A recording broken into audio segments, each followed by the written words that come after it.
Hello, everyone. It's Jerry at the Fledge, and welcome to another episode of Every Damn Day. Today is episode number 286. So after today, we'll have 79 more to go.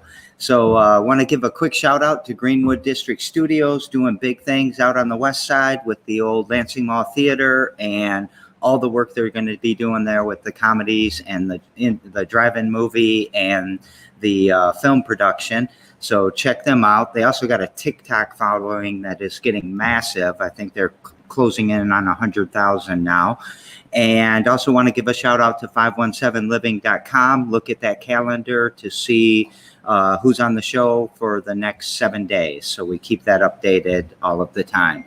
Today on the show, I've got someone I feel like I've known him forever, but I don't really know the date. We're going to have to talk about that. But the founder of the Anderson Economic Group, which started in 1996, he also is a founder or co-founder of Supported Intelligence that started in 2012, and also started a nonprofit called Michigan Remembers 9/11 in 2011. It is our great friend, Patrick Anderson. Nice to see you, Jerry. Oh, it's nice to see you too. Do you wear a bow tie every day? Every day, Jerry. Yeah. And this is, I wake up like this. And in fact, if I don't show up for a meeting with this on, people say, what happened to you? So, it's kind of a signature now. I was trying to remember. That entrepreneurs always wore torn T-shirts and are in studios. Not just you, Jerry. I know you're a style setter, and I know maybe you invented that style, but no, actually, some entrepreneurs actually do strange things like wear white shirts and put a tie on. Yeah, I was starting to think about I used to love to dress up and wear my suits and all of that, and just it puts you in a different mindset sometimes that you need, like a discipline or something. So yeah. You're looking super sharp today. Maybe the best. Thank you, Jerry. Maybe the best dressed guest. Up when you're going to the Fledge. That's a gift. Yeah. So tell us about you. Where were you born and raised and went to school and all that? Jerry, I grew up in a small town in northern Oakland County, which Lake Orion, Michigan, where the Andersons have been around for 150 years. Now Lake Orion is a kind of a nice suburb of maybe Auburn Hills or something. But when I grew up, it was the sticks. People didn't know where it was. And I went to Pontiac Catholic High School in Pontiac, which is not even there. It went under after I left. Now it's the facility's beautiful. It's Notre Dame Prep now, but it was not a college prep school. So I grew up, really in a poor rural area, rural on the edge of suburbia, went to a city school. And that was my academic background. I was a Boy Scout. I was an Eagle Scout. I still am an Eagle Scout. But that was in a small town, and that's where I grew up. And a lot of that's still with me. I ended up going to the University of Michigan. I was the only in a Michigan high school. I was the only person from the whole high school that went to University of Michigan that year, and I ended up staying there, getting 2 degrees there. So that was my background. My father was an entrepreneur. He ran auto dealers, and my grandfather was a terrific entrepreneur who made and lost 3 fortunes in his life. Went through the Depression, World War II, and later on I realized how important that was to me. But when I was growing up, I was like, okay, that's what people do. Yeah, that's what I thought. So that was my upbringing. That's so awesome that you had that mindset. This is what people do, because I didn't grow up around entrepreneurs. My dad wanted me, well, he sort of was entrepreneurial, but he wanted me to just work for the state, go to college, get done, work for the state for 40 years and retire happily or whatever. Yeah. And I was like, no way, I got to do something creative. Well, when I grew up, a lot of people said, well, I'm just going to get out of high school and go work in the plant. Yeah. Right. And they had words for it. I'm going to work for Ford's. I remember they wouldn't say I'm going to work for Ford Motor Company. I'm going to work for Ford's. I'm going to work for Pontiac. There was a big Pontiac plant. That was what a lot of people did. But I mean, I grew up, my father, my grandfather, they would start businesses, and these businesses would go up and down. My grandfather lost his whole business in the Depression. I learned that when I was a kid. And so the fact that you might take risk, and risk, I mean existential risk about your whole business might be gone. That was just something that I understood that you might do as a head of a household. And I realized only later how important that was. I never grew up with the idea that you would just go get a nice, safe job and it would never leave. I never had that idea. I always had the idea that you had to go out and work and take risk, and that your own effort was going to have a substantial effect on the outcome. Yeah. I like that mindset. I want to jump back to Boy Scouts for a second. Yeah. So I never made it to the Eagle Scouts. I think I did 2 years. I was, what is it, a Cub? Cub Scout. Well, you were a Cub Scout then. So you were maybe a tenderfoot. Well, I was a Cub Scout, a Wolf, maybe? Is that something? Cub Scout. And then I did 2 years of Boy Scout, but I never went on to try to do my Eagle Scout and all that. I was too involved with wrestling.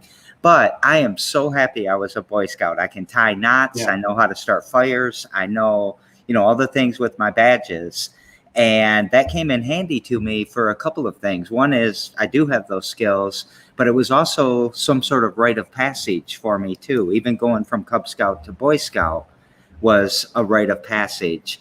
And I feel like we're missing that so much today. Do you? Oh, I do too. I know how to sharpen knives. I still do that. I go to people's kitchens and I sharpen their knives. I can tie knots. I don't use that often. I use the shoelace knot quite a bit, but I just want to know that this was not something in the Boy Scout curriculum. But the part of it that's so important is in order, especially to get an award, like become a Life Scout or even an Eagle Scout, you had to take your own initiative. You had to take responsibility, and you had to do things like put the tent up. And if you don't put the tent up right, guess what happens? It falls down at night, right? Yeah. When it's raining. Don't pack warm clothes. Guess who gets cold? You do. Now there's adults there, they take care of you, but when you're learning canoeing merit badge, you're out with the canoe. You can't paddle. Guess what? You're swimming back. This is a very important thing, and I do feel that a lot of people are missing it today, because that was a standard approach when I was a boy. And the Boy Scouts, obviously, they've had terrible issues. I don't minimize any of that, but the effect is that when I see other people that were in Boy Scouts, often I don't discover it. Sometimes I don't put it on their resume. Yeah. But a little tidbit for you: if you were a Boy Scout, you did something in your youth, put it on your resume, because I'm going to look at your resume. I'm going to want to interview somebody who has that, because it's very hard to fake. I mean, when I look at people's resumes and I see they went on a European vacation, or they're model UN, or they went to camps where basically their parents could have brought them there. Mm-hmm. I think that's good. I try to do that with my kids, make sure they have the right, really good opportunities. Yeah. But your parents can buy that for you. You have to get an Eagle Scout. You have to get a Life Scout. You got to get the canoeing merit badge. And whether it's Boy Scouts or something else, part of what I would suggest here is for people that are thinking about getting a leadership job or just any job, don't be shy about putting something down, like when you were a teenager, you went and did this. Yeah. And other Well, people may think it's corny, but you did it, not your college counselor. well, that is important. It's an immediate connection with another Boy Scout if they if they were sending you a resume, for example. Yeah. So real quick, what was your project for your Eagle Scout? You have to do that final project. Yeah, I remember. I think I did a recycling project in Lake Orion. Oh, nice. But I did one of the things. What's interesting, Jerry, is I was the champion candy seller, the champion. All right, and you think about that. I mean, I think it's funny, but how do you get to be the champion candy seller? You sit outside a grocery store and you ask people to buy candy when they can buy it for half the price in the store. That's right. You do, and I did that, I'm really glad I did that because learning how to ask people to buy something you're offering is a critical skill for an entrepreneur. Yeah, if you don't do that, you're not going to make it. Right, and unfortunately, I see in a lot of college and graduate schools, they're going to teach you all these presentation and all these other things, but that's kind of a safe way of doing it in your nice school. But to actually ask people to buy something where a lot of them are going to say no, that's a life skill to do. To say I'm care enough about this, not to ask one person but to ask 10, knowing that a number of them are going to say no. That's important. I always tell people you got to collect your no's. Those no's are important. Yeah. So, what were your 2 degrees at U of M? I had an undergraduate degree, which was a liberal arts degree. So I was an English major for quite some time. I just say I'm still an English major. I spent a lot of time thinking carefully about writing and the thoughts that go into it. And then I got a public policy degree from what's now the Gerald R. Ford School of Public Policy at the University of Michigan. Then that was a great opportunity. I got to work with some great people. And still have a lot of friends there, and the Ford School is still a place where we hire people, and I'm very happy with the association I've had with that school. Yeah, mine was statistics, mathematics and statistics and data science and a lot of computer science, but my degree is a statistics degree. Oh, good for you. So, I will say that having the literacy with understanding data is really important, not just for jobs, but just so you don't get buffaloed when you watch the newspaper. Oh, right. Every day I want to go, I can't believe they just put that chart up there and they want to convince people that this happened when, some of these charts are like, it's amazing. The amount of sunlight has increased by 57% since 6 a.m. or, when it was dark. Yeah, it's probably going to happen tomorrow too. That part of the problem we have in society is a lack of literacy there. So good for you for learning statistics. That's a big part of what we do at Anderson Economic Group, for example, is just being able to assess what's happening and fairly and reliably describe what the underlying factors are. Yeah, I've read some of the studies that you've done before and looked through data that you've compiled and all of that. I think it's fascinating what you guys do. Would you mind telling everyone what Anderson does? Anderson Economic Group is a business consulting firm. We've been around. This is our 25th year.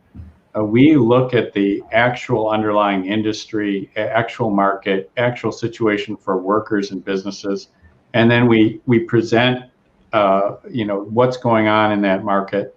Many cases we're talking about public policy issues. For example, the business climate in Michigan, is it harder and more expensive to start a business here or in Indiana or in Illinois?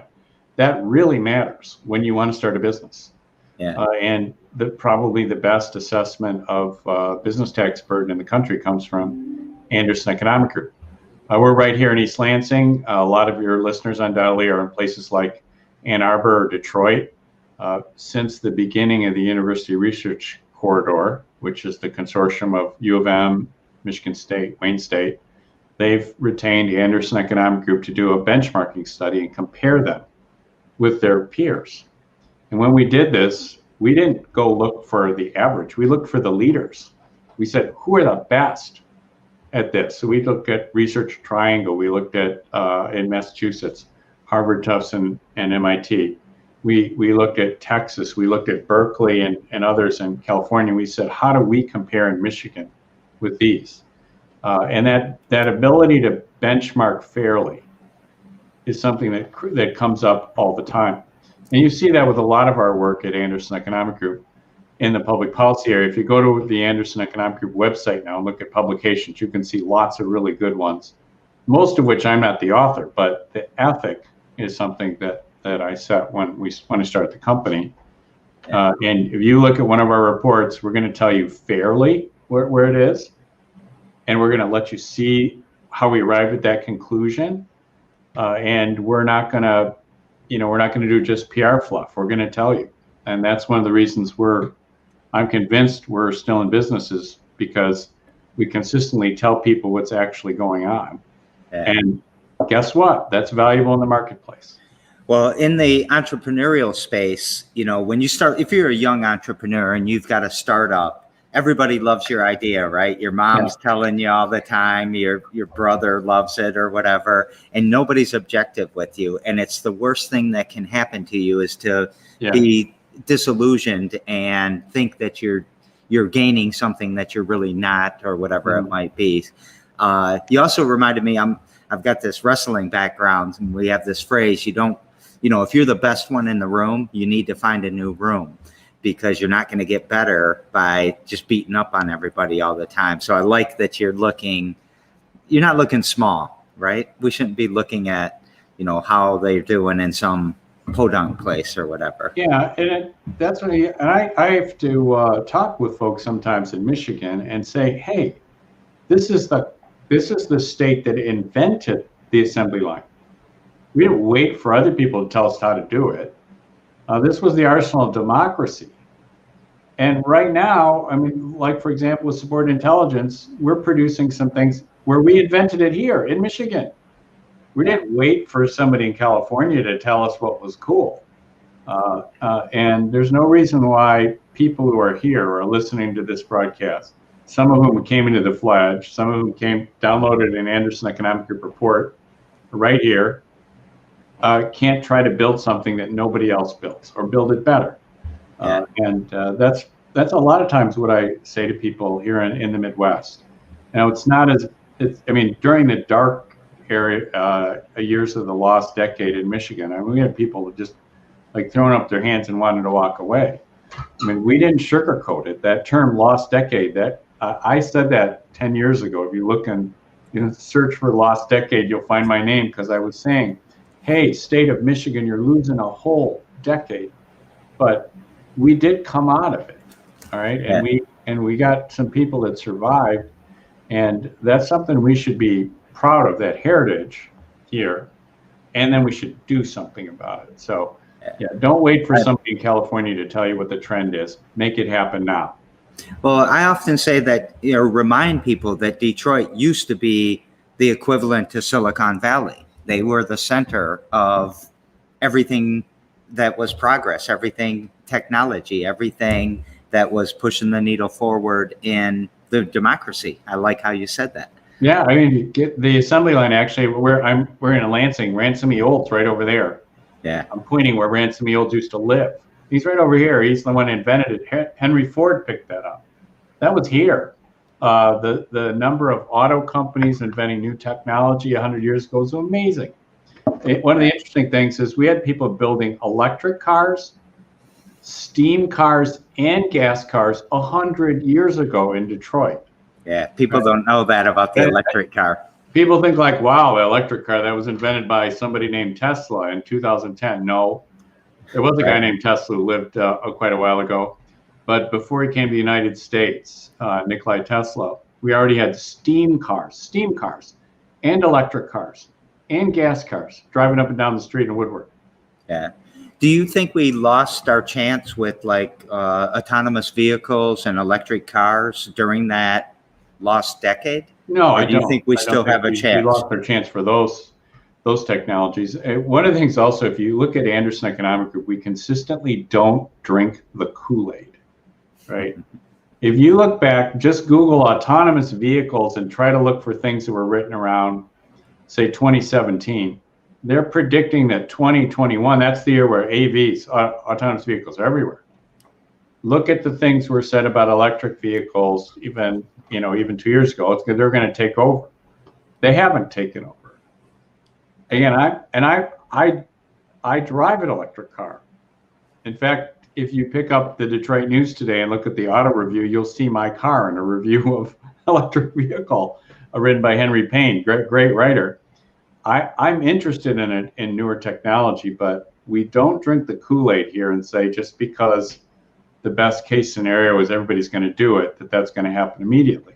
So we give people good advice. And the good advice here is that there's lots of technology that goes under the term autonomous vehicle that actually doesn't make the car drive like a robot. It just helps you as a driver. That's here now. That's helpful. Lane departure warnings, predictive braking. But the idea that we're going to get in our car and have a robot drive us, that is a tragically dangerous thing right now. Which is why no Detroit-based manufacturer is telling people that's going to happen. Yeah. So I want to be respectful of your time because I think we're going to try to hit 30. Supported intelligence. Talk us a little bit about that. Supported Intelligence is a Michigan-based technology company. We invented and developed and market a decision model software.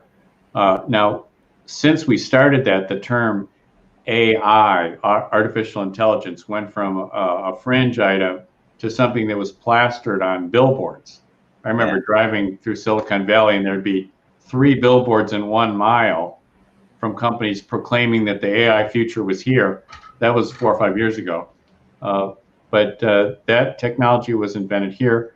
That technology helps make decisions under risky situations.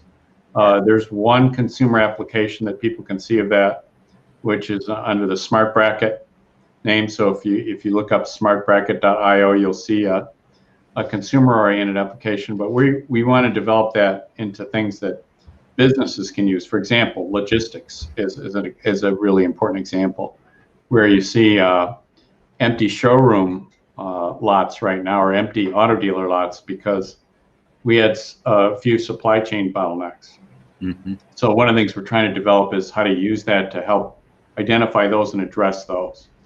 Another one is some financial marketing questions, because we have a lot of investment decisions, for example, that aren't really well handled with typical net present value tools for you NBAs that are listening. And so to handle complicated decisions where there's uncertainty, you need to have better methods. And that's something that SI did. And that's something where we actually have patents. We're talking about really inventing things. And one of the great pleasures I have is that I gave plaques with patents on to 2 young men still in their 20s that came out of the University of Michigan and Michigan State, because they had invented something on which we got a U.S. patent. That was Neil Anderson and Jeff Johnson, both of whom got patents right here within several years from when they graduated. That's awesome.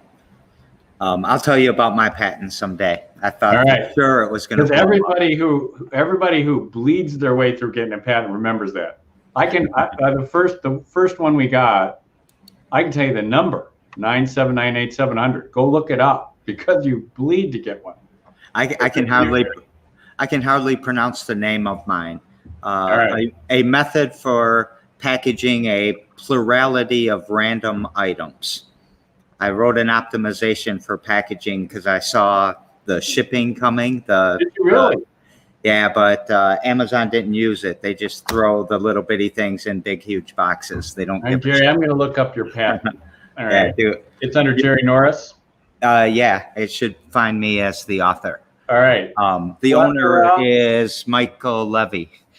Plentitude of, what you call it? It's a plurality. Plurality.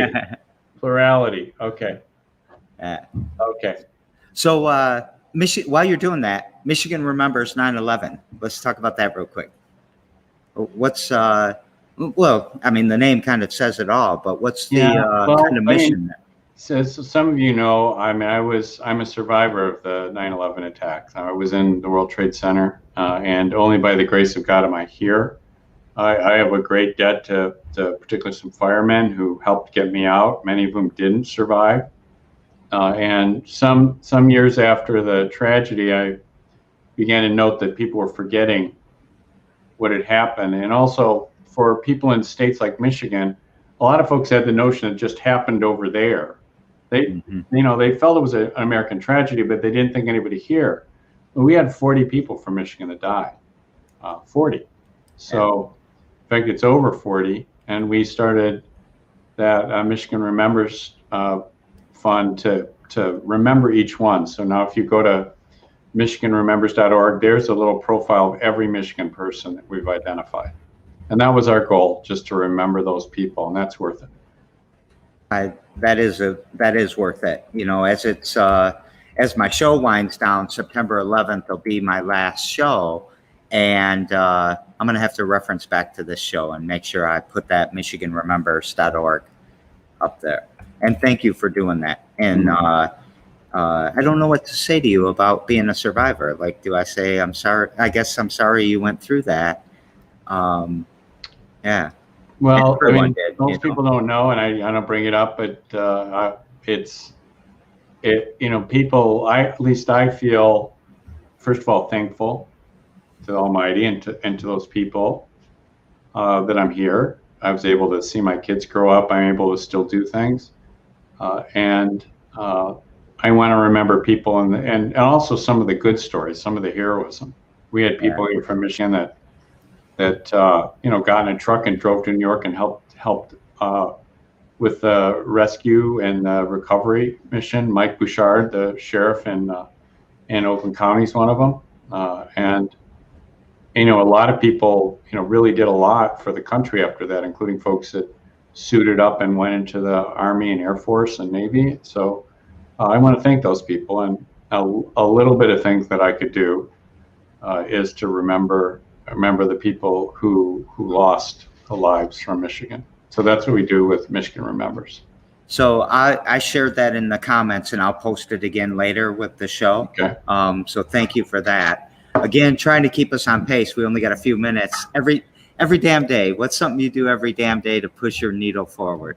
You know what? I've been doing this the last week. I got on the Bishop's Year of the Bible text message, and so Bishop Boye over here in Lansing, I guess that way, every day they send a text message with a Bible passage. So that's what I've been reading, and you know, that's really good. I try to read that before I read any business email.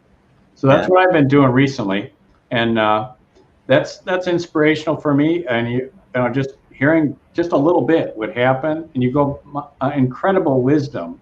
And, you know, I'm a believer in this, but just the wisdom that's there from thousands of years ago. And recently I noticed, Jerry, that they had the wrong chapter number. It was chapter 23. So I got to remind the bishop that chapter 23 comes after chapter 22. So that's my very, very small contribution. But I'm sure anybody else that wants to get that, I'm sure they'll put you on their list and you can start your day like I am. Thank you for telling us that. And there's an easy way to find that? If someone I think else so. wanted It's the Diocese of Lansing, Bishop's Year of the Bible. That's what I've been trying to start. That's the first thing I try to read in the morning. So I'm going to share that too, in case anybody else wants to get in on that. Yesterday on the show, I had an old-time friend of mine named Jake who runs a software company that's exactly like the software company I used to run. And he has a question for you, which is, if you could do it all over again, what would you do different? That's a good question. You know, in many respects, I mean, Anderson Economic Group, I can look back and see that's something that I should have done. I'm glad I didn't do it until I was, let me say, well, in my 30s. Because I would have failed miserably if I tried it when I was a little younger. I'm glad that I persisted in that, even though it looked difficult. And I can look back and say I should have done this differently. I should have done that differently. But I needed a couple welts and a couple mistakes to learn. So I think that's something I would have done. When I look at sport intelligence, same thing. When that company is still developing the technology, that's not making money yet. But we went through some things where people told us we were nuts and we were ridiculous and we'd never succeed. And they probably say, hey, look, they haven't made $1 million yet. They're obviously, they're not. It's not like on that sitcom Silicon Valley where everybody, makes $1 million right away. Right. But, I'd pretty much do the things. If I was doing it again, I would try, right? And I would try even some of the things that didn't work. I would still try them. Yeah, the lessons are invaluable. Well, and also I think there's value in trying. Yeah. I talked about reading the some of the Old Testament stories. I mean, these people tried things and often lost. And often it didn't work, and they were in places where people oppressed them, but they didn't give up. And a big chunk of life is don't give up. You have a pretty big immigrant workforce, I think, right? Yeah, we do. You make me think about that, because as an immigrant, you're coming, maybe for the American dream, maybe you're a refugee and escaping something, but you're trying to get here for this American dream so you can try it, right? The pursuit of happiness is not a promise of a bag of gold. It's a promise of an opportunity to give it a shot, right? That's a great way to put it, Jerry. When we say we're gonna give you life, liberty, and the pursuit of happiness, what we're saying is your life is protected. Your property, including your wages and your tools and everything, are protected. And we're going to let you try. And you might fail, but we're going to let you try. We're not going to wait till the king decides you have the right last name or in the right caste or the right religion or anything like that. We're going to let you try. And that's something that I really respect in people. And as you mentioned, Anderson Economic Group, also Support Intelligence, has an amazingly diverse workforce. And how do we get that? Because we hired people who wanted to try and do well. And we didn't sit there and go, oh, I only want to hire people who came from the same school that I did or have the same degree. One of the things that I really am concerned about now is the growth of these automated resume screening services, where they may tell you it's may be designed for diversity and inclusion, but it's actually designed often to systematically exclude anyone who doesn't line up with the background that they had designed in, which is often basically hire the people who designed the software. I think that's a real problem. So we hire people with degrees that are different. We have people from Romania, from Turkey, from Pakistan, from India. We've had people from Russia, from Ukraine. We have people from Africa. We have people from multiple continents. And they're all here not because we had some affirmative action program for people from Asia Minor. No, we had a deliberate search for talented people who wanted to do well. And we're willing to put up with, the degree is different, or I've not heard of that university. Yeah, so, and it's been a great advantage for us.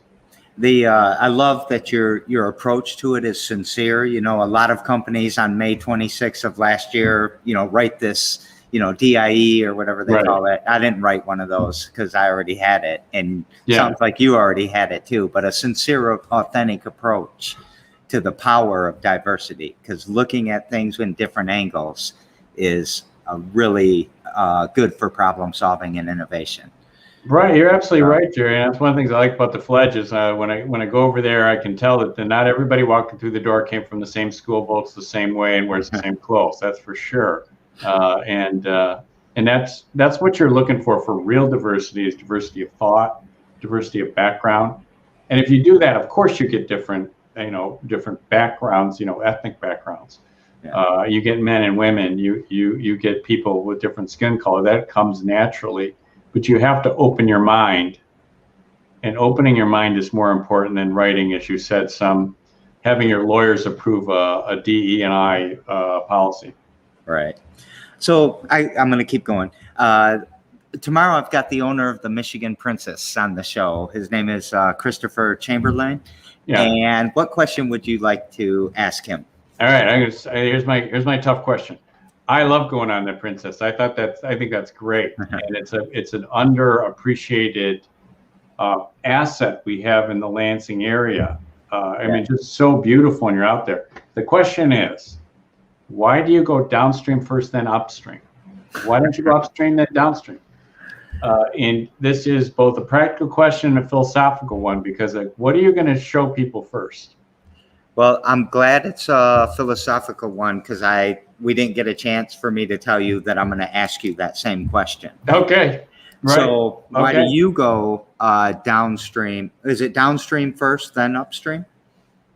When I look back at the things you asked me, it looked like I was swimming upstream first and getting knocked downstream. And I came back, fought my way upstream. But, if you want to do something, you should try to do something that's worth doing. Right. And I'm saying this also because making a really nice cup of coffee for someone is worth doing. One of my favorite entrepreneurs is right on Michigan Avenue, who started Strange Matter. I hope she's listening, but I mean, right, I remember when that was a little hole in the wall on that block, and I went in and I said, "Good for you. You're making something happen." I actually wrote the first TripAdvisor. I'm going to get you on the TripAdvisor map. Because good for her. I had no idea I was going to mention. I haven't seen her in months, but we love Strange Matter here at the Pledge. And I don't want people to think that they gotta invent something or have something that sounds cool on LinkedIn. If you can do a really good job shining shoes, walking dogs, putting roofs on houses, fixing up people, helping people who are hurt, getting entrepreneurs along, that is every bit as valuable as somebody coming up with some variation on AI software. And in fact, it's more valuable usually. So I would encourage people, if what you're good at and what you think you want to do sounds like something that's mundane compared to what the people who are bragging about things on social media, don't listen to the social media. Yeah. Listen to that. If somebody's happy with what you're doing for them, it's probably worthwhile, and you might want to make a little bit of a career out of it. I love it. That is such great advice. Happiness, sadness, joy, or hope. Which one would you like to talk about? Well, let's talk about joy today, Jerry. Awesome. I'm going to think back. Last time I was at the Fledge, and I met people, and the thing that I really remember was I'll say the joy they were bringing to their own efforts, and I'll say sometimes their own struggles. I certainly got the feeling pretty quickly that I was something of a very experienced business person, because I'd been around, for more than 5 years and what I was doing. Oh yeah. But these people were bringing a lot to the table, and they had a joy to it, and I appreciated that.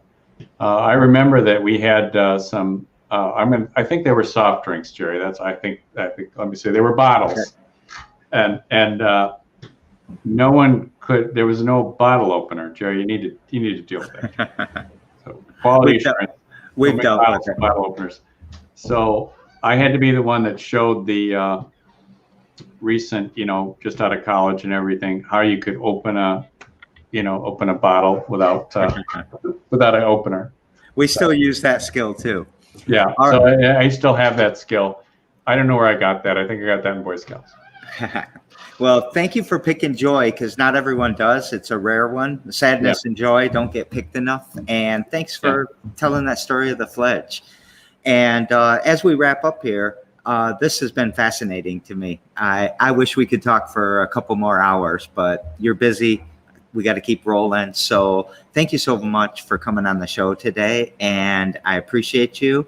And again, everyone, look at 517living.com and see what's coming up for every damn day for at least the next 79 days. So thanks for helping keep the streak going, Patrick. And what would you like to take us out with? Start your day thinking positively about about your place in the world. I told you what I've been doing just the last few months. I think they'll be happy to share that Bible passage in the morning. If you don't want a Bible passage, start with something positive and constructive. Yeah. And if you start there, you're going to get off on a better foot than if you go right into some kind of technical document or what people are complaining about on social media. So start on the right foot. Remember why you're here on the world, and then you're off. You're off on a good foot for the day. Thank you so very much. All right, Jerry. everyone. We'll Great see you to talk later. to you. Good luck to all y'all.